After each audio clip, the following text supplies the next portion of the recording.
What's good with it in the hood with it? Welcome back to the collective clips where you already know we're about to get it in. But before we get it in, because it's going to fit in. It might not, but we're going to try to make it fit in.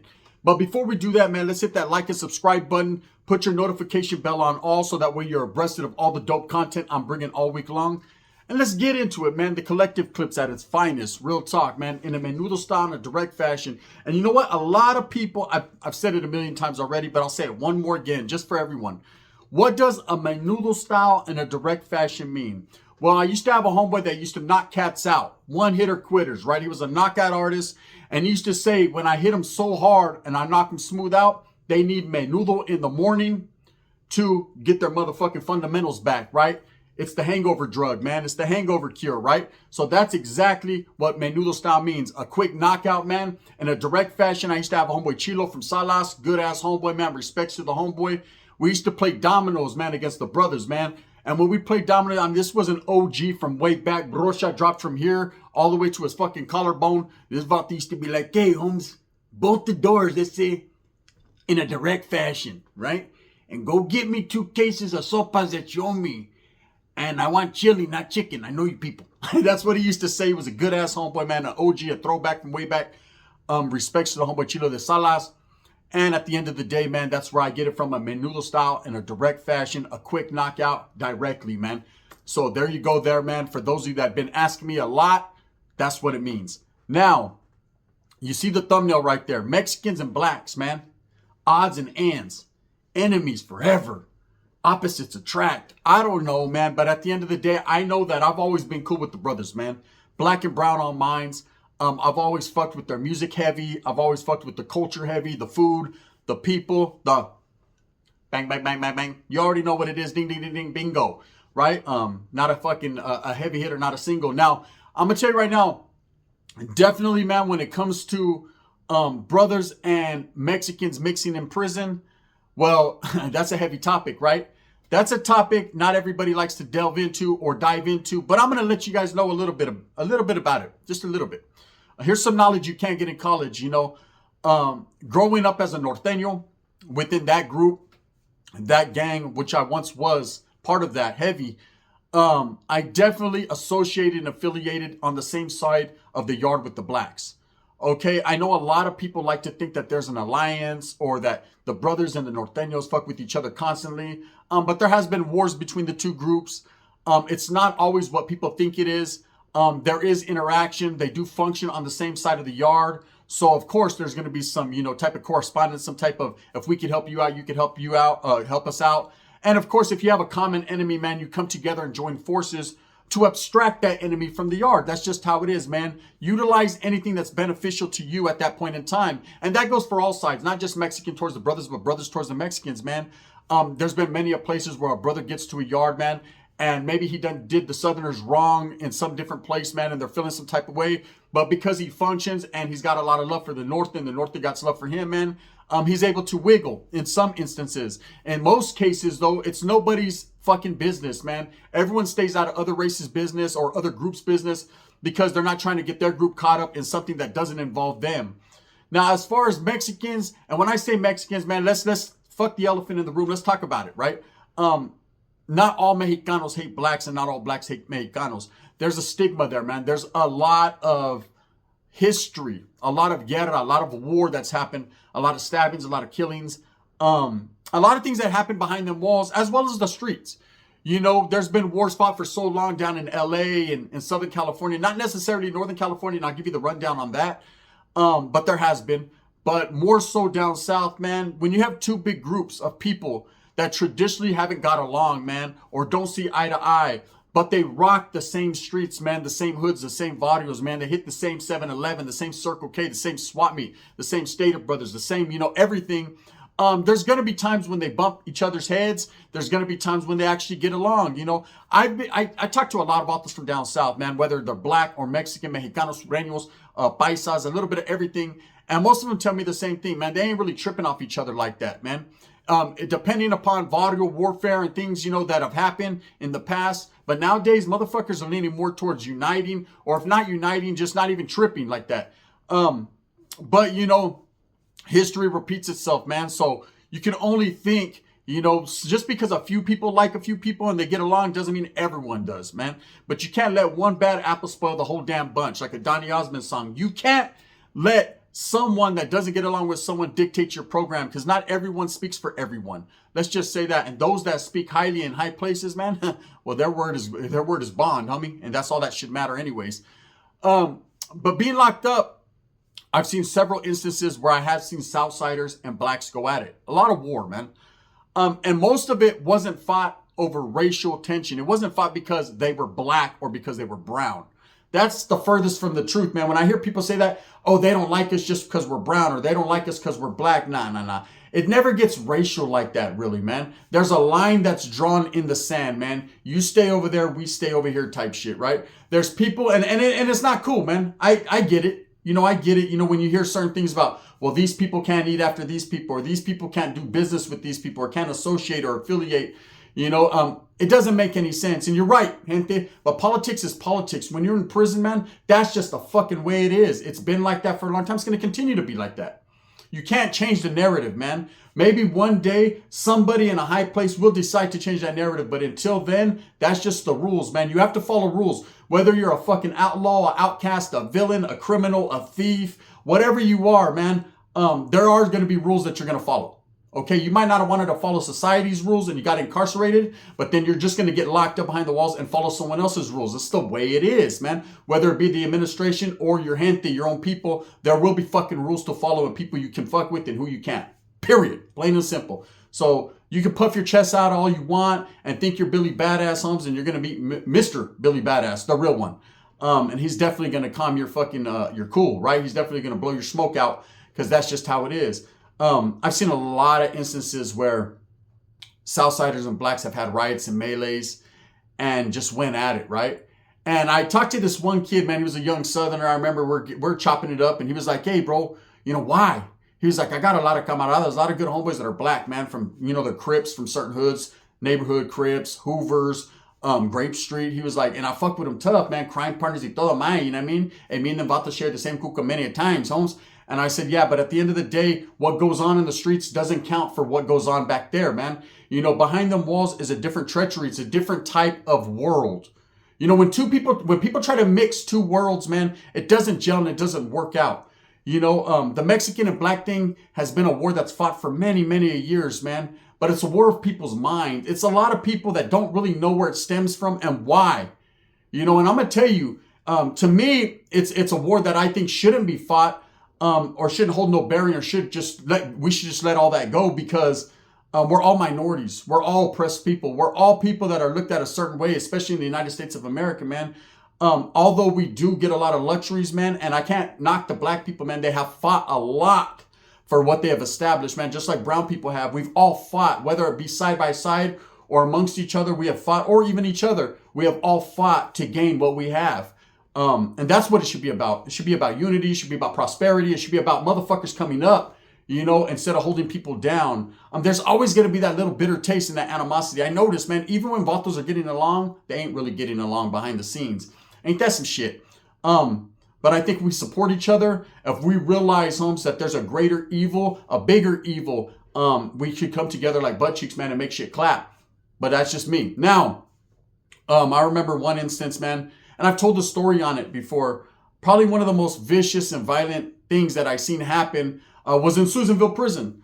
And I didn't necessarily see it take place, but I heard all the stories and I was right there, man. So about 1, 2 in the morning, the oil, you know, we're in the hole. And the oil sucks there, man. Especially in the wintertime, it's fucking cold as hell. They send you out to the yard. It's freezing. There's snow. You're busting down in the snow. Anyone who's been there will tell you. Susanville, High Desert. High Desert is right across the street. Susanville, it's definitely not the place you want to go, especially back then, man. Last in yard, 3 yard, it sucked, man. It definitely did, but it was what it was. So anyways, I'm back there in the oil, and this is about the time, man, that I've done now pulled away from the Norteño cause, man. I'm no longer in great standings. I'm back there for the duration or until they figure out where they're going to send me. So I was just on standby, homie, waiting for ICC, which is committee, so that way they could fucking gather and do whatever they got to do, man, and get me the fuck up on out of there. So I'm posted like a thumbtack, man. My celly was a paisita at the time. He was good gente, man, from Baja California. Just a good dude.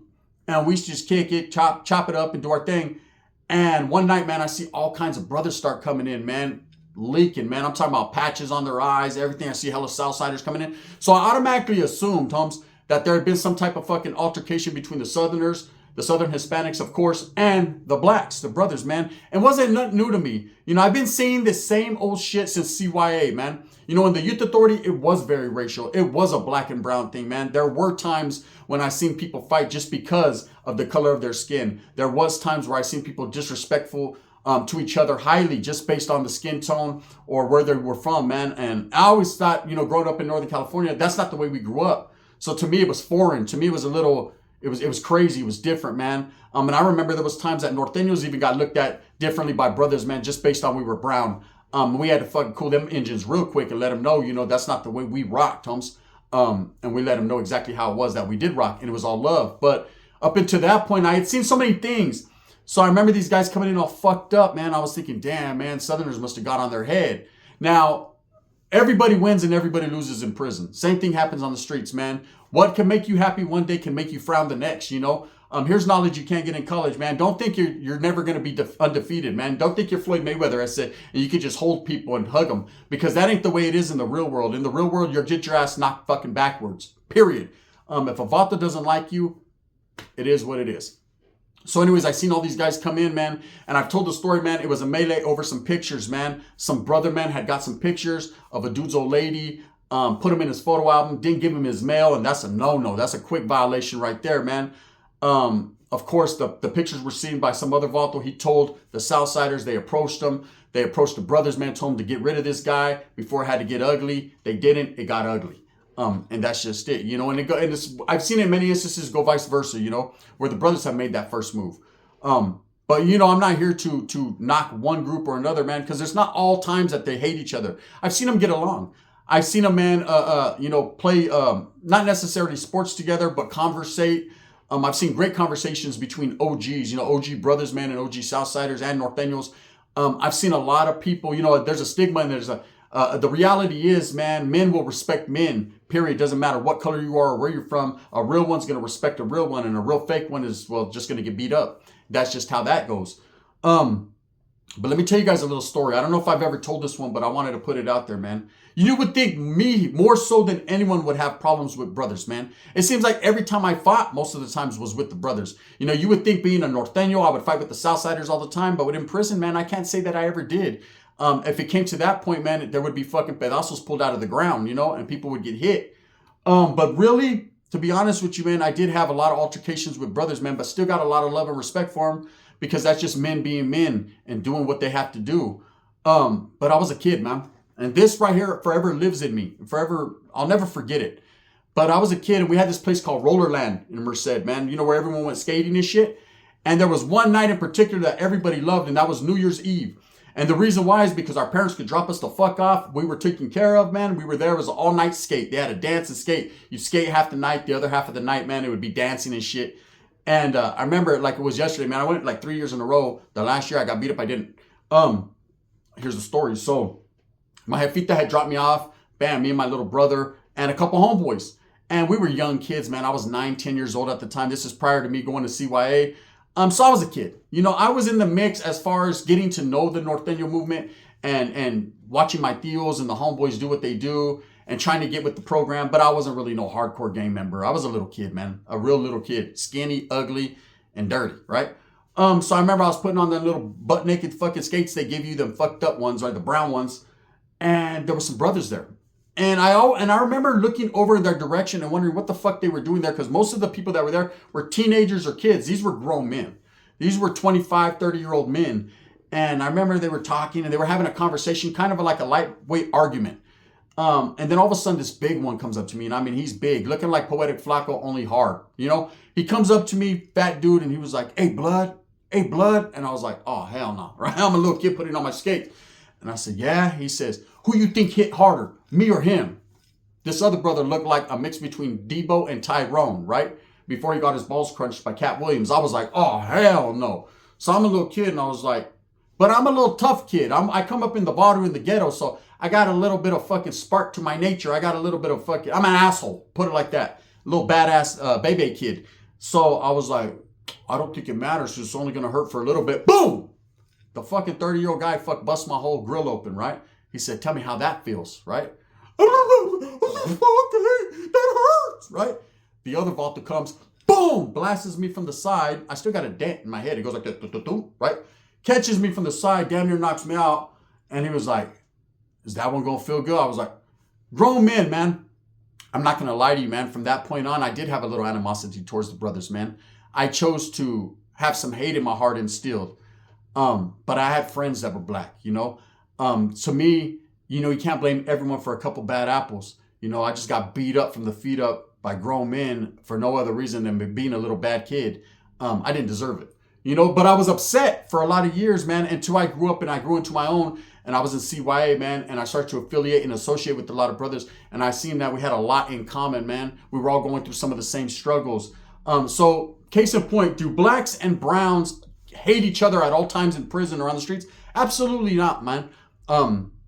That's a lie. That's bullshit. You know, there are some that do. You know, I have people that I know, man, that just can't stand. They're very racial, man. And although we get along, I don't agree with all their philosophies and what they believe in.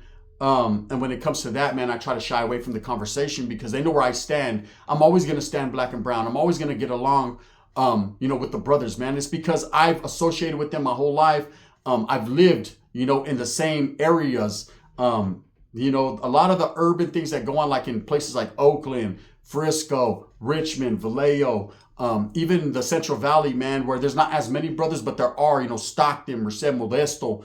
We've always gotten along, man. We've always, for the most part, man, associated, rubbed elbows, and did business together. It's always been good business.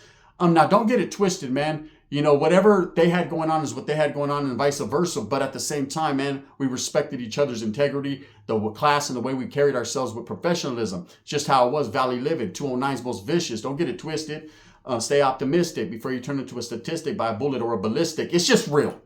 But as far as prison going, I see a lot of channels and a lot of people speaking on it. There isn't black and brown hatred all the time, man. There's war. There's war between all races. You know, how can you hate someone else? If you look at real hatred, if you look at real guerra, think about it, man.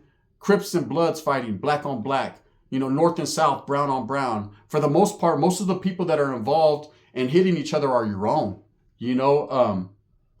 So when it really comes down to it, because I've been in a situation, I told you guys in YA, where the Southerners approached us and they were like, hey, man, the blacks are acting crazy, man. You guys want to get off with us? And we agreed. And we agreed not because we hated the brothers, but because we felt at the time there was some disrespectful shit going on. Not necessarily the blacks, but just people in general. And so we were down to do our thing. And that's how it is. So there are times when people will come together that you not necessarily would think to fight another race. And now thinking about it, you know, in hindsight, 2020 vision, it was wrong, man. It was wrong. We're all in the struggle together. So, man, to answer questions that are asking me, do blacks and browns always fight? And is there always war between them? Not all the time, man. There is, though. There is, mostly between Southerners and blacks. Yeah, they be getting it. They be getting it, man. They be not seeing eye to eye on a lot of things. But again, that's their business and their politics, rules and reglas that I'm not privy to or that I never really tripped out on, man. You know, we were always cool, man. I could tell you that Norteños mostly, you know, when I see we didn't really trip with the Crips, man, there was always that association there with the CXIVers from back in the days, a lot of love. The Sangres, the Bloods, there wasn't very many of them.